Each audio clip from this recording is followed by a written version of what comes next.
Bismillahir Rahmanir Rahim. In the name of Allah, the Beneficent, the Most Merciful. I'd like to welcome you, dear viewers, to another in our series, In the Light of Islam. Assalamu alaikum wa rahmatullahi wa barakatuh. May Allah's peace and blessings be on each and every one of you. As you all know well, this program is for your benefit to answer your questions about Islam and anything which is related to Islam. You may contact us by phone or by fax or by email.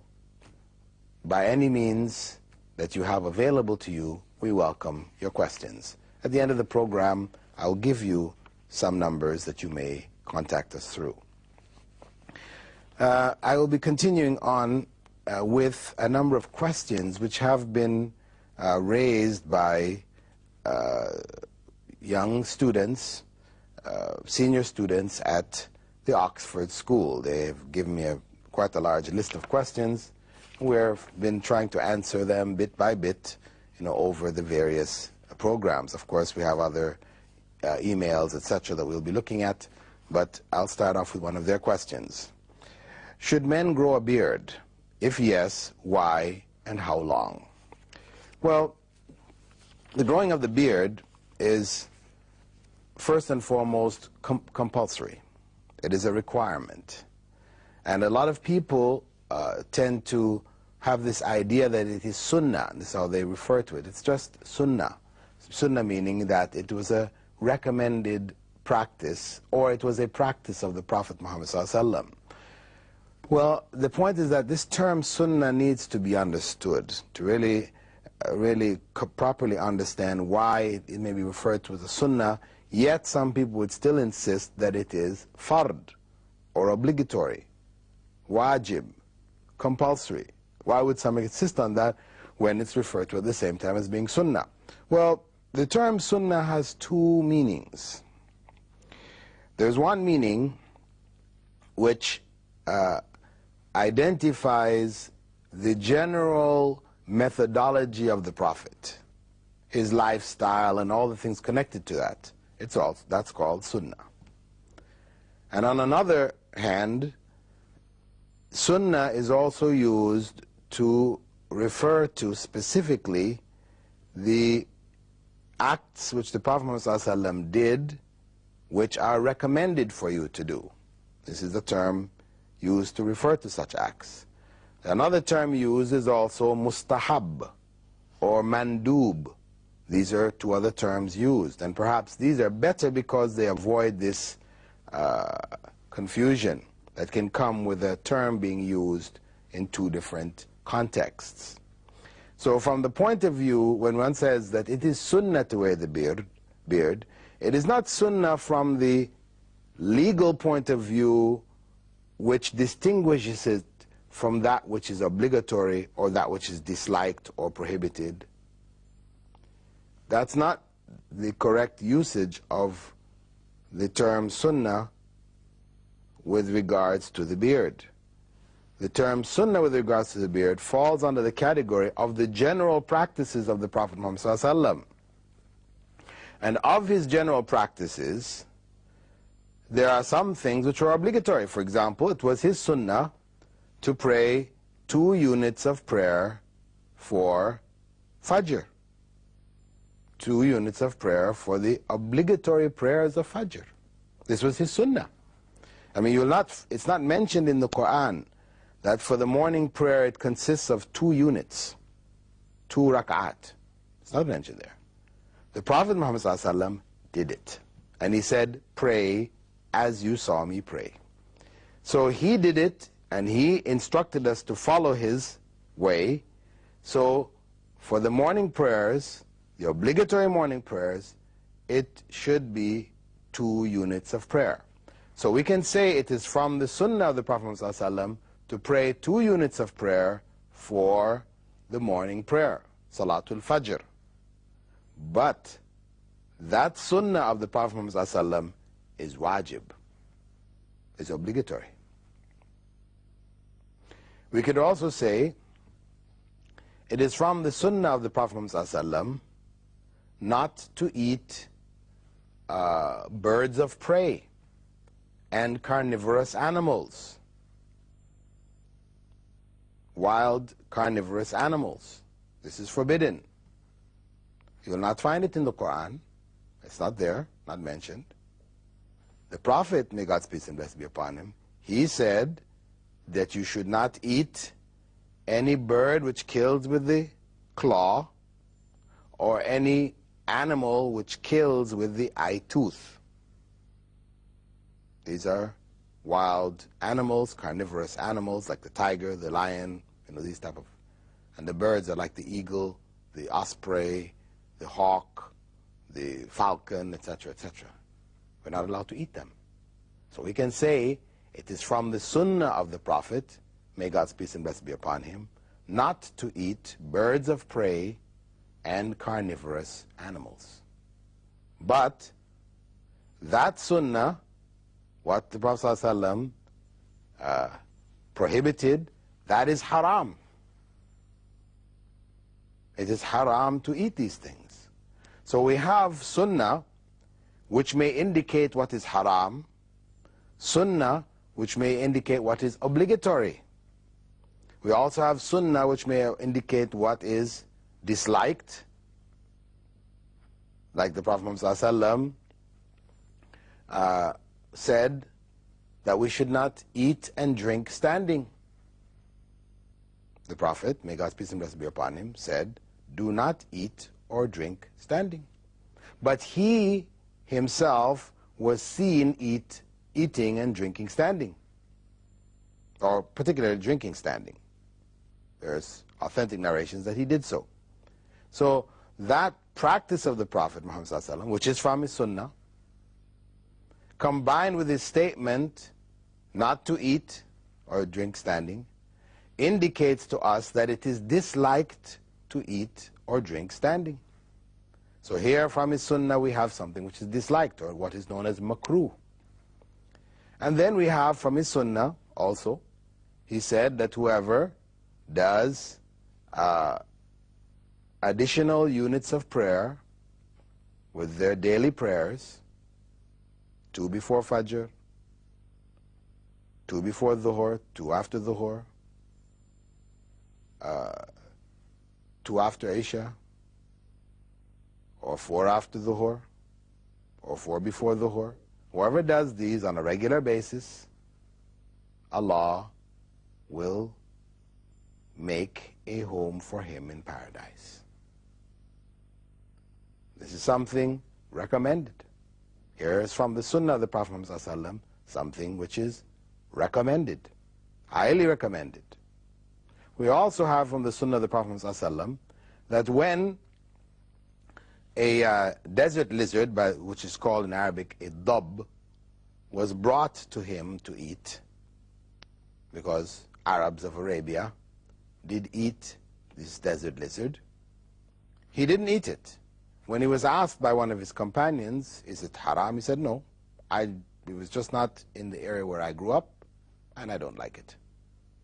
So it was his personal dislike. He here indicates by that personal dislike, which is from his sunnah, that the eating of the dab, the desert lizard, is neutral, or what they call mubah. You may do it, or you may not. So from the sunnah of the Prophet ﷺ, we have all 5 categories derived. Now the question is, how do we know whether growing the beard is from the obligatory sunnah, or is it from the recommended sunnah? How do we know that? Or is it merely from the permissible sunnah, the mubah? You do it or don't do it, doesn't matter. How do we know? Well, we have to look at the principles which the scholars used to determine how things are classified as obligatory, how are they classified as recommended, how are they classified as permissible in general. Because we should be conscious that this classification is not done by what they call an eeny, meeny, miny, mo method. Meaning that we get, for example, a bottle, and we put some balls inside or whatever, one written on it, compulsory, another written, recommended, another written, permitted, another written, disliked, another written, forbidden. That we put it in a bowl, and whenever we have a problem to deal with, is wearing such and such, or doing this, or saying this, or whatever, how do we classify these things? That the scholar sticks his hand in the bowl, and whatever ball he comes out with, he says, okay, it says forbidden, so we say that one is forbidden. Puts his hand in, pulls out another ball, it says, okay, permitted, no problem. Says, okay, that one's no, this is not the method. This is not the way in which they determine it. It's not arbitrary. It's based on principles. Once we understand these principles, then we can now apply this to all of the various areas. And this is part of the science known as usul al-fiqh, or the fundamental principles or methodological principles of law. How do we determine when something is obligatory? We know it is obligatory when a direct command has come from the Prophet Muhammad ﷺ to do this thing. He said, do it. Now, some people say, well, a command to do something doesn't always mean you must do it. Because one may command somebody to do it and we are in fact recommending. And we may command somebody to do something and in fact we're pleading. What does this mean? For example, if we tell Allah, tell God, give me success, O God. Is it obligatory on God to give us success? No, we are pleading for success. If we say to somebody at work with us, who is a workmate or something like this, we say to them, do a good job with this.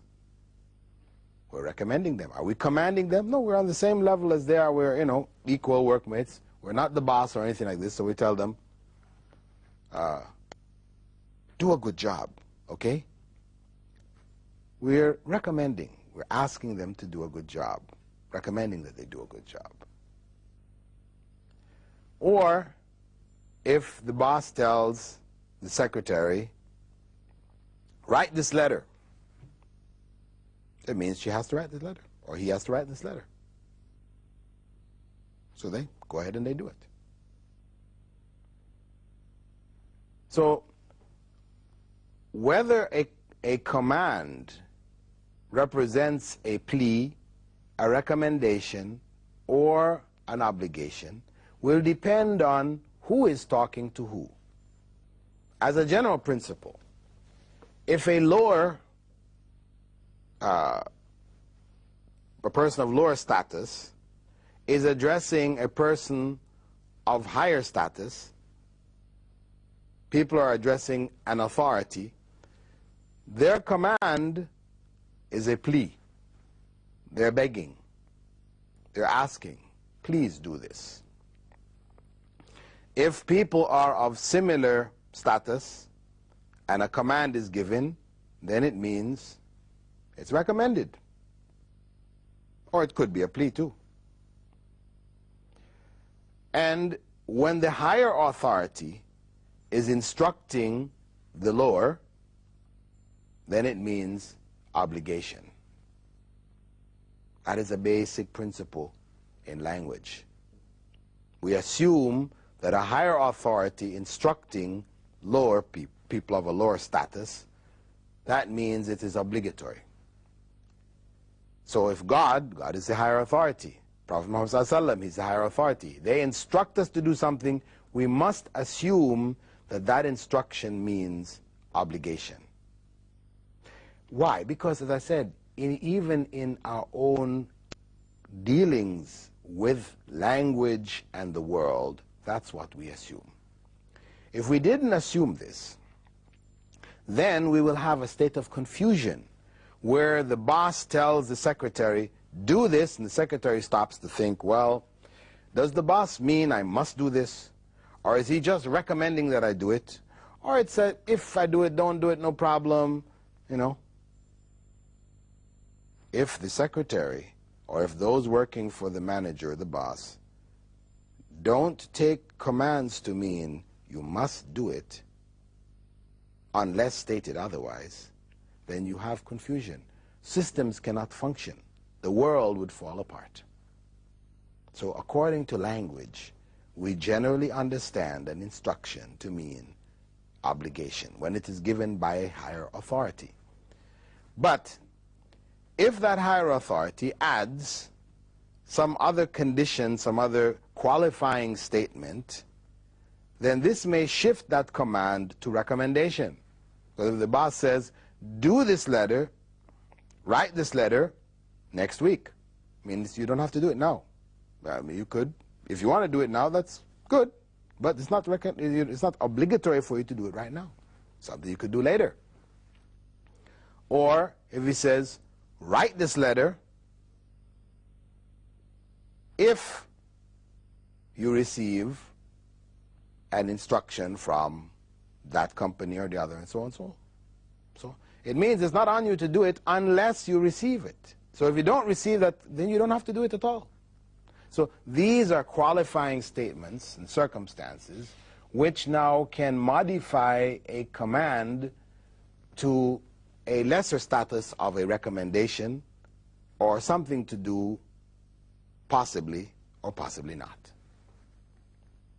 Now when we come back now to the issue of growing the beard, and we look in Sahih al-Bukhari, the most authentic book after the Quran, we find there Prophet Muhammad ﷺ in an authentic hadith or statement saying, grow your beards and trim your mustaches. Grow your beards and trim your mustaches. Distinguish yourself from the pagans in some other narrations. So he gives a direct command, grow your beards and trim your mustaches. So from that, because of the fact that there were no other circumstances to change that instruction from being obligation, then the correct understanding is that this is an obligation on all men. Of course, women, if you're growing a beard, Islam does permit you to remove it. I mean, that to that degree, because that's not a norm for a woman, right? Some women grow hairs, and if some may be heavier, some less. You know, if it's just a few little hairs here and there, of course, one doesn't necessarily need to worry about it. You can just, you know, use some form of coloring or whatever, which can just make it blend, and, you know, so you don't want to be plucking, picking, and all these kind of things on your face anyway. But if it starts to grow in heavy and it's disfiguring, making you look like a man, then most scholars hold that it is permissible for you to remove that hair. But for men, because this is supposed to be a symbol of their manhood, this is one of the distinguishing features between men and women, they're supposed to grow that beard. An obligation. If one does not grow the beard, one is in sin. Every time the person takes the razor to their face and removes the hair from their face, they are committing a sin. And this is something which scholars of the past held in such importance or esteem that in the courts, during the period of the Ottomans, etc., in the courts, the judge would not accept the witness of one who shaved his beard, because they felt that if a person would be so bold as to openly disobey the Prophet, because of course this is something open. I mean, of course, everybody maybe disobeys the Prophet in different ways in their lives, etc. They commit sins, etc. But sins are usually hidden. We hide it from others. But where a person is so bold as to just up in everybody's face, I am disobeying the Prophet, they say, well, can we trust such a person to give a true and honest witness? No. So they wouldn't accept his witness in the court. So the growing of the beard is obligatory. Even when the Prophet Muhammad ﷺ met with two emissaries who were sent to him from the Christians, they came to him and they had these big handlebar mustaches and their beards were shaven. He turned away and didn't want to look at them, and they asked why, what's wrong? And he asked, who told you to do this? He said, well, our Lord, our commander, he instructed us to do this. He said, well, my Lord instructed that the beards are grown and the mustaches trimmed. This is even dealing with people from other cultures. So we understand that the growing of the beard is an obligation on a Muslim man. In terms of how long should it grow, because of course the beard may grow down to your ankles, drag on the ground. Should you just grow it and don't cut it? Well, we then look to the companions of the Prophet Muhammad ﷺ, what they understood, and it was their practice to trim their beard. Whatever was beyond the length of a fist, they would trim the beard. They let it grow. The maximum length was to that of a fist, or the shortest. They would shorten it to the length of a fist. What is beyond that, they would trim. That was the sunnah of the companions of the Prophet Muhammad ﷺ. So, from that, I hope, inshallah, it is clear to you, dear viewers, that it is obligatory on men to grow their beards. They may trim it if it is beyond the length of a fist, and shaving of the beards is a sin. With that, dear viewers, I'd like to thank you for being with us in this segment of our program, In the Light of Islam. As I mentioned in the beginning, you can contact us at the numbers which I'll mention here now. We have 06 if you're calling inside the country, or 9716 calling from outside the country, and the fax number is 5323724. Or you may write to me at my website, bilalphillips.com. Or you may write to us at the station here, In the Light of Islam, Bilal Phillips, P.O. Box 111, Sharjah, UAE. Assalamu alaikum wa rahmatullahi wa barakatuh.